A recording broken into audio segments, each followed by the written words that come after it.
Imagine, just for a second, that you're 5 years old. Instead of waking up to sunlight and school books, you are literally shaken awake at 3 in the morning.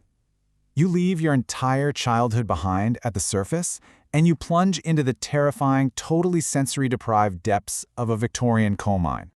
Okay, let's dive into this explainer. We are going to descend into the pitch-black underworld of the Industrial Revolution, to a place where children were the primary engine of a booming global economy. What if your entire childhood was spent hundreds, sometimes 1,000 feet underground in total darkness? So, to understand why you're even down there, we have to look back a bit. Following severe deforestation, King Charles I enacted a strict wood harvesting ban in the 1590s for anyone but the Royal Navy. Meanwhile, a newly emergent middle class desperately needed glass for windows, ironworks needed fuel, and eventually, the rise of steam power changed absolutely everything. The world's insatiable demand shifted entirely to coal. But here's the thing, adult labor is expensive. So as a 5-year-old child, your incredibly small size and your parents' desperate poverty make you the ultimate, cheap, subterranean workforce. You begin your life underground as what they called a trapper. Trappers were the youngest miners, typically between 5 and 8 years old. And your job? It's simple, but psychologically agonizing. You sit in a tiny, damp recess in the rock, right next to a heavy wooden trapdoor used to control the mine's air ventilation. You just sit there in complete sensory deprivation for 14 hours a day. You are utterly isolated, engulfed in total darkness, constantly listening to the terrifying rumble of unseen coal carts and absolutely terrified of being crushed if you don't open your door in time. Now, what's really interesting about what you're looking at here is that this isn't just historical theory. This is the heartbreaking reality of an 8-year-old girl named Sarah Gooder, a trapper in the Gobber Pit in Yorkshire. In her actual 1842 testimony, she told investigators that she sat in total darkness, explicitly stating, "I'm too terrified to sing. I would like to go to school." The emotional toll of this absolute isolation on a developing child's mind is honestly almost unimaginable. Actually, scratch that. Your nightmare really begins before you even hit the bottom. You are lowered down a vertical shaft using a clutch harness, where a simple loss of grip means falling straight to your death. Once you're down there, you face freezing drafts, toxic air, thick with coal dust, and explosive gases like fire damp. And why are you sitting in the pitch black? Well, because safety candles and lamp oil were considered far too expensive to waste on non-productive labor like a child. Unless a passing miner tossed you a candle stub, you were completely swallowed by the darkness. As you get a bit older, around 8 or 9, you graduate to a far more brutal physical role, the hurrier and the thruster. You literally become the transport system. A hurrier wears a wide leather belt with a chain attached to a coal corf, or tub, crawling on their hands and knees to pull it. A thruster, usually a younger child, pushes the cart from behind with their hands and the top of their head. And you're doing all this through flooded, muddy roadways that are sometimes barely 16 inches high. And this brilliantly illustrates the sheer physical impossibility of this task. You have a malnourished 8-year-old child harnessed to a loaded coal tub weighing up to 600 kilograms or 300 weights. The strain on young, developing spines and skulls was catastrophic. Thrusters pushed so incredibly hard with their heads against these wooden carts that they literally wore the hair right off their crowns, leaving them with permanent bald patches. We aren't just guessing about these conditions either. The 1842 Royal Commission testimonies provide undeniable, documented proof. John Saville, age 7, fell asleep on duty, had his leg totally crushed by a coal corf, and was warned he'd be squeezed to death if he slept again.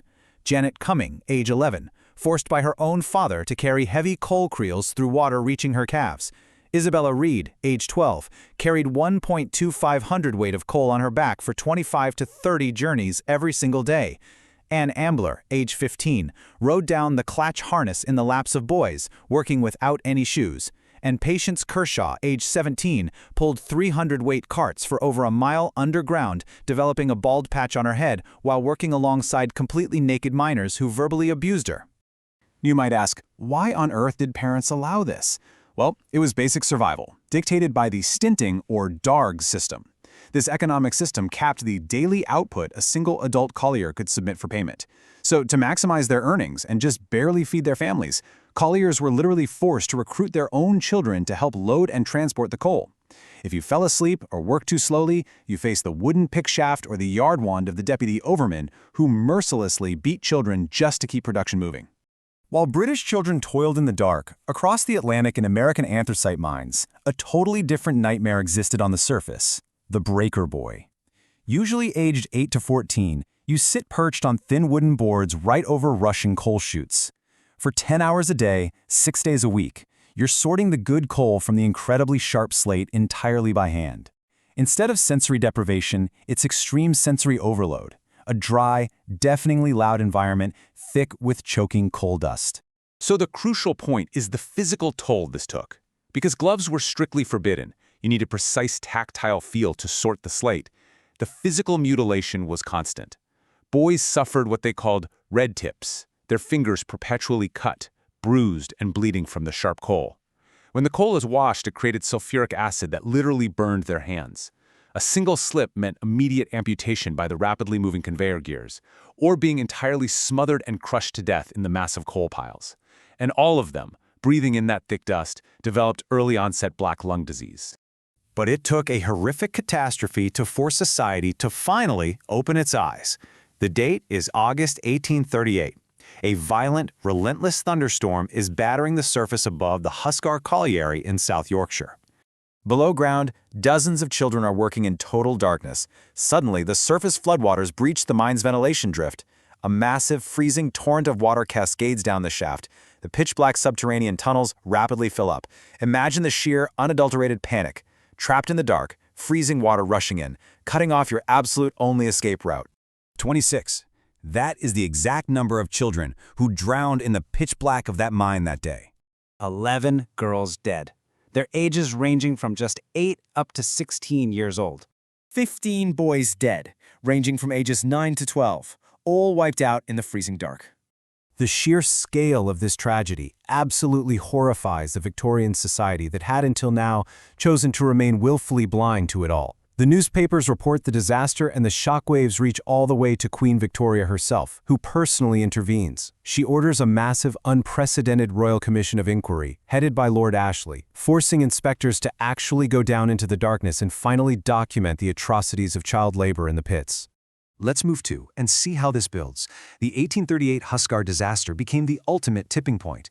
It sparked Lord Ashley's 1840 Royal Commission, and their shocking 1842 report led directly to the Mines and Collieries Act of 1842, officially banning women, girls, and all male children under the age of 10 from working underground. By 1850, the Coal Mines Inspection Act created a formal inspectorate to enforce these new safety rules. And decades later, in 1911, Lewis Hine's photographs of American breaker boys would use that exact same shock value to push for much stricter labor laws. But listen, the 1842 Act wasn't a perfect, magical fix. Women displaced from the underground became pit-brow lasses, working up on the surface in heavy clogs, trousers, and skirts, sorting coal in incredibly harsh weather. And the child labor problem? It didn't vanish. It merely shifted. Children who couldn't mine were forced into other completely perilous jobs, squeezing into narrow, suffocating flues as chimney sweeps, where many died, or dodging massive heavy machinery in textile mills as spinners, winding threads on bobbins, all while earning just 10 to 20% of an adult's wage. It took decades of persistent activism to end this entirely. In 1911, an activist photographer named Lewis Hine was hired by the National Child Labor Committee. He traveled to Pittston, Pennsylvania, and captured images of young boys like Tony and Mike Ross working in the #9 breaker. His undeniable visual evidence exposed the fact that these boys were being systematically mutilated for just a few cents an hour. Hine's work was instrumental in finally educating the public and ending the breaker boy practice for good by 1920. Which leaves us with a pretty profound reality to confront. Our entire modern industrialized era, our steam power, our massive factories, our sprawling cities, was built on a solid foundation of coal. As you look at the modern world around you today, you have to ask yourself how much of it was paid for the blood, the sweat, and the stolen childhoods of the children in the mines.